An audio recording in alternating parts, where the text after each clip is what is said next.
Hello student, स्वागत है आप लोगों का एक और नई यूट्यूब वीडियो में। आज मैं फिर से आपके लिए 10 बेस्ट इंपॉर्टेंट रीजनिंग के क्वेश्चन लेके आया हूं, उनको हम सॉल्व करेंगे। तो बिना देर किए चलिए वीडियो शुरू करते हैं। सबसे पहला क्वेश्चन है, विलुप्त संख्या ज्ञात करिए।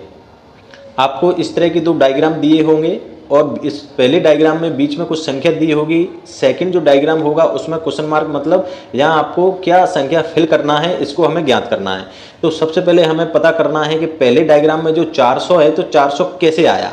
तो हमारे पास जो अल्फ़ाबेट दिए हुए हैं इनकी हम सबसे पहले नंबरिंग करेंगे।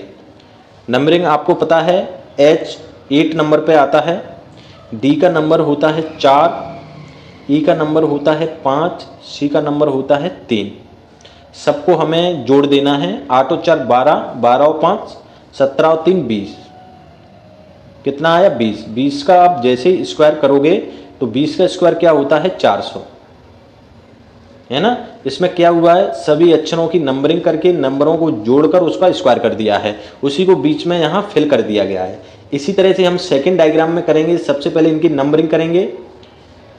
तो K का नंबर होता है 11, B का नंबर होता है 2, E का नंबर होता है 5, G का नंबर होता है 7।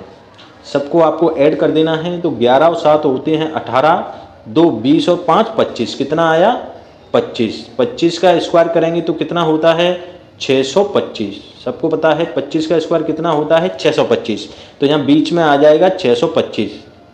625 हमारे ऑप्शन में कौन से में है? तो बी ऑप्शन है 625। तो इसका सही आंसर होगा ऑप्शन बी। समझ में आ गया? ठीक है, आगे बढ़ते हैं, अगला सवाल देखते हैं।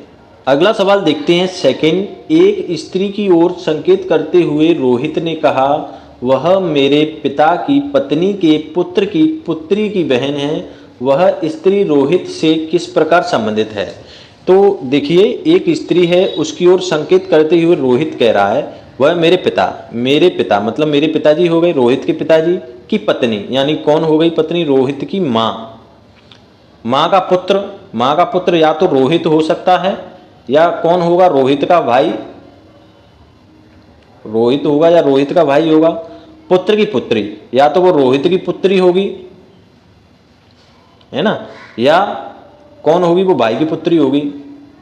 तो वो स्त्री रोहित से किस प्रकार संबंधित है? या तो वो स्त्री रोहित की पुत्री होगी या कौन होगी? वो रोहित के भाई की पुत्री। तो इसमें ऑप्शन दे रहा है डी, पुत्री अथवा भतीजी। मतलब रोहित के भाई की अगर पुत्री होगी तो उसकी भतीजी लगेगी। तो ऑप्शन डी इसमें सही होगा। समझ में आ गया? अगला सवाल देखते हैं तीसरा। तीसरा सवाल है, दिए गए विकल्पों में से संबंधित संख्या को चुनना है। जैसे यहाँ दिया हुआ है 3:30 समानुपात 7 क्वेश्चन मार्क, यानी क्वेश्चन मार्क के स्थान पर क्या आएगा? तो इसमें सबसे पहला सवाल को देखकर ही हमें मतलब फॉर्मूला लगाएंगे। जैसे 3 का अगर हम 10 में गुणा कर देंगे तो 30 आ जाएगा, है ना। तो जैसे 7 में अगर 10 का गुणा करेंगे तो 70 आएगा। तो 70 ऑप्शन में दिया नहीं है, तो ये मेथड काम नहीं करेगा। अगला मेथड देखेंगे। अगला मेथड क्या हुआ है, जैसे 3 का हम क्यूब कर देंगे तो 27 आ जाएगा, प्लस 3 को हम जोड़ देंगे तो कितना होगा? 30। समझ में आ गया? ऐसे ही 7 में क्या करना है, 7 का क्यूब करेंगे। 7 का क्यूब होता है 7 इंटू 7 इंटू करेंगे 63 की कितनी होगी? 3 6 7 चौक 28 और 6 कितने होते हैं? 34। 343। 7 हम इसमें जोड़ देंगे तो कितना होगा? 350। ठीक है, कितना हो गया? 350। तो 350 हमारा दे रहा है ऑप्शन डी। क्या दे रहा है? Option D 350। तो ऑप्शन डी राइट आंसर होगा। समझ में आ गया? अगला सवाल देखते हैं। अगला प्रश्न है चौथा। निम्नलिखित प्रश्न में दिए गए विकल्पों में से विषम अक्षर समूह का चयन करें। सिंपल सा है, 4 ऑप्शन आपको दिए हुए हैं, इनमें से विषम चुनना है।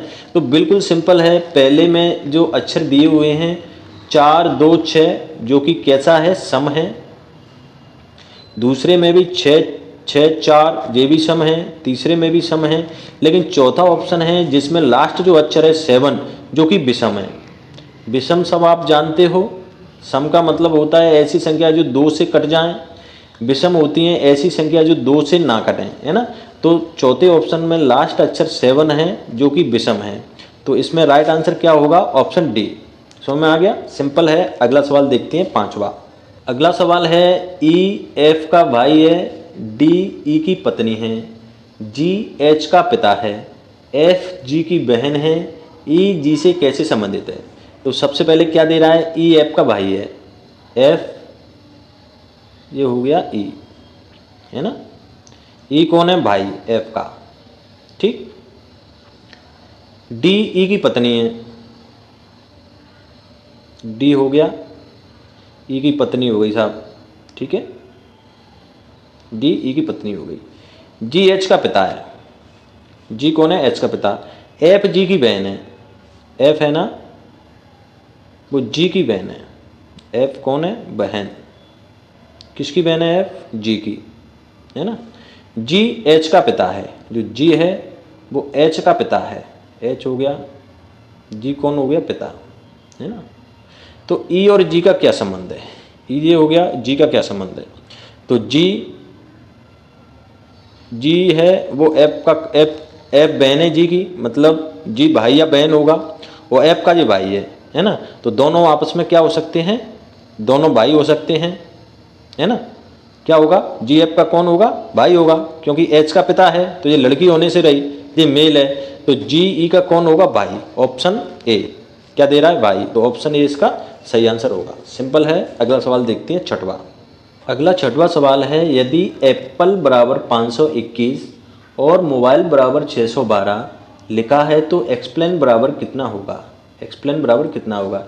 इस सवाल में इसने कुछ नहीं किया है, जैसे एप्पल में कितने अक्षर हैं, 1 2 3 4 5, 5 अल्फ़ाबेट हैं, तो 5 का इसने क्यूब कर दिया है, तो 5 का क्यूब कितना होगा, 125।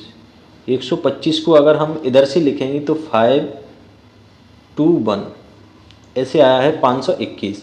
इसी तरह से मोबाइल में कितने अल्फ़ाबेट हैं, 1 2 3 4 5 6, 6, तो 6 का क्यूब करेंगे कितना आएगा, 216।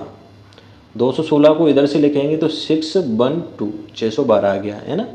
इसी तरह से एक्सप्लेन में कितने अल्फ़ाबेट हैं, 1 2 3 4 5 6 7 8, 8 अल्फ़ाबेट हैं, तो 8 का क्यूब करेंगे तो कितना आएगा, 64 इंटू 8, 8 चौक 32 की 2 3 8 6 48, 48 और 3 कितनी होती है, 51, 512। 512 को इधर से लिखेंगे उल्टी साइड से तो 2 पहले आएगा, है ना, 2 फिर 1 फिर 5, कितना आएगा, 215। 215 ऑप्शन में दे रहा है बी, तो बी आपका सही आंसर होगा, ठीक है। समझ में आ गया। आगे बढ़ते हैं, अगला सवाल देखते हैं। अगला सवाल है 7वां, विलुप्त संख्या ज्ञात करना है। इस तरह के आपको 3 डायग्राम दिए हुए हैं, तीसरे डायग्राम में बीच में क्वेश्चन मार्क लगाया है, मतलब यहाँ पर कौन सी संख्या आएगी। तो सबसे पहले हम क्या करेंगे, पहले सवाल में देखते हैं कि बीच में 24 कैसे आया है। तो हम इन सबको जोड़ेंगे तो 8 से 14 और 12 होते हैं तुम्हारे 26, तो 26 इसमें है नहीं, 24 हैं, तो ये फॉर्मूला इसमें नहीं लगेगा। अगला देखते हैं, जैसे 8 में से हम 6 घटाएंगे तो कितना बचेगा, 2, और 2 का तीसरी मतलब 12 संख्या में इंटू कर देंगे तो 24 आ जाएगा, ठीक है। इसको इसमें लगा के देखते हैं, 15 में से 12 घटाएंगे 3, 3 को 20 में इंटू कर देते हैं तो कितना आएगा, 60। मतलब दोनों में ये फॉर्मूला लग रहा है तो तीसरे में भी हम इस फॉर्मूले को लगा देंगे। जैसे 24 में से हम 20 को घटा देंगे तो 4 बचेंगे, 4 का 30 में हम इंटू कर देंगे तो 120 हो जाएगा, है ना। 120 अपने ऑप्शन में कहीं दिख रहा है, हाँ दिख रहा है, तीसरा ऑप्शन सी नंबर पे है 120, तो 120 इसका सही आंसर होगा। समझ में आ गया, सिंपल है। अगला सवाल देखते हैं। अगला सवाल है 8वां, एक पंक्ति में रवि बाएं छोर से 19वां है, यदि रोहन बाएं से 8वां है, तब इनके बीच में कुल कितने व्यक्ति हैं। एक पंक्ति है, उसमें रवि बाएं छोर से 19वां है, बायां गिनते हैं इधर से, तो इधर से हम गिनेंगे 1 2 3 4 5 6 7 8 9 10 11 12 13 14 15 16 17 18 19, 19वें नंबर पे कौन है, रवि, ठीक है। यदि रोहन बाएं से 8वां है, इधर से 8वां रोहन है, 1 2 3 4 5 6 7 8, यहाँ पर कौन है, रोहन। तो इनके बीच में कितने बच्चे बच्चे हैं, गिन के हम पता कर लेंगे, 1 2 3 4 5 6 7 8 9 10, इनके बीच में कुल 10 बच्चे बच्चे हैं, ठीक है। तो इनके बीच में कुल कितने बच्चे हैं, 10। 10 कौन सा ऑप्शन है, बी, बी इसका राइट आंसर हो जाएगा। समझ में आ गया, सिंपल है। अगला सवाल देखते हैं। अगला सवाल है 9वां, एक कक्षा में 5 विद्यार्थियों का वजन अलग अलग है। 5 विद्यार्थी हैं, उनका जो वजन है, भार है, वो अलग अलग है। डी सी से हल्का है, यानी डी है क्या है, सी से हल्का। सी का डंडा बड़ा होगा, डी का छोटा होगा। ए बी से भारी है लेकिन डी से हल्का है। ए है वो क्या है, ए है वो क्या है, ए बी से भारी है लेकिन डी से हल्का है, तो डी से हल्का ए है ना। लेकिन ए बी से भारी है तो बी का डंडा और ए से भी छोटा होगा, ठीक है, समझ में आ गया। डी से हल्का है, ई सी से भारी है, जो ई है वो सी से भारी है, सी का मतलब ई का डंडा सी से भी बड़ा होगा। तो सबसे ज़्यादा वजन किसका है, ई का। किसका डंडा सबसे बड़ा है, ई का, तो आंसर क्या होगा, सी। समझ में आ गया। एक बार और देख लेते हैं, सिंपल तरीका है। डी सी से हल्का है तो डी का छोटा डंडा बनाएंगे, सी का बड़ा बनाएंगे, ठीक है। ए बी से भारी है लेकिन डी से हल्का है, ए डी से हल्का है, ये ए हो गया, लेकिन ए बी से भारी है तो बी ए से भी छोटा हो गया, ठीक है। ई सी से भारी है, जो ई है वो सी से भारी है, ई का डंडा सबसे बड़ा, तो सबसे ज़्यादा वजन किस में होगा, ई में होगा, ऑप्शन सी। समझ में आ गया। चलिए आगे बढ़ते हैं। अगला सवाल है 10वां, नीचे दिए गए विकल्पों में से असंगत विकल्प का चयन कीजिए। मतलब आपको 4 ऑप्शन दिए हुए हैं, इनमें से जो असंगत है, मतलब जो इन सब में अलग है, उसको आपको आइडेंटिफाई करना है, टिक करना है। जैसे सबसे पहला ऑप्शन है बढ़ई। बढ़ई जो होता है, लकड़ी का काम करने वाले को बढ़ई बोलते हैं, लकड़ी का फर्नीचर काम करता है तो इसको मिस्त्री बोल सकते हैं। चित्रकार होता है जो चित्रकारी करता है, क्या करता है, चित्रकारी, तो ये भी एक तरह का कारीगर होता है। अगला होता है वास्तुकार। वास्तुकार भी कारीगर को बोलते हैं, जो ये तीनों एक ही हैं। चौथा है डी नौकरी। नौकरी एक अलग चीज़ है, नौकरी का मतलब होता है नौकर। तो तीनों ऑप्शन हैं जिसमें व्यक्ति के हुनर को दिखाया गया है। चौथा जो ऑप्शन है वो है किसी का मतलब नौकरी करना, मतलब नौकर, है ना। तो कौन सा ऑप्शन विसंगत है, डी वाला। तो इसमें राइट आंसर क्या होगा, डी। समझ में आ गया। फ्रेंड्स, अगर आपको वीडियो पसंद आई हो प्लीज़ लाइक करना, शेयर करना, सब्सक्राइब करना। Thank you.